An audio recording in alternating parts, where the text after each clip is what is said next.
पंडित दीनदयाल उपाध्याय की जयंती पर संगोष्ठी, विशिष्ट जन सम्मान एवं आत्मनिर्भर भारत पर कार्यशाला का आयोजन भारतीय जनता पार्टी ने लखीराम अग्रवाल ऑडिटोरियम में किया।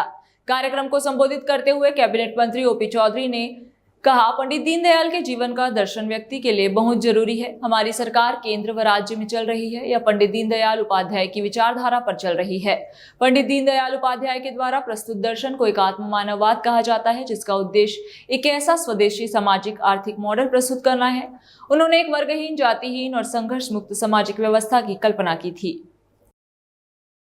पितृपुरुषों में से, संस्थापक सदस्यों में से महत्वपूर्ण स्तंभ, जिनके दर्शन पर, जिनकी फिलॉसफी पर, जिनकी विचारधारा पर हमारी पार्टी चलती है।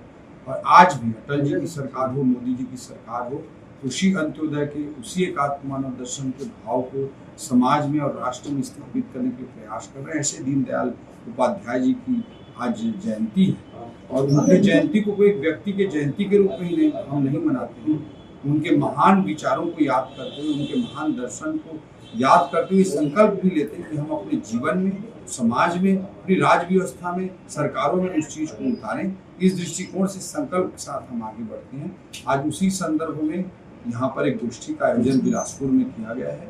इस गोष्ठी में दीनदयाल जी के दर्शन पर, उनके जीवन पर भी चर्चा होगी और आत्मनिर्भर भारत पर भी चर्चा करने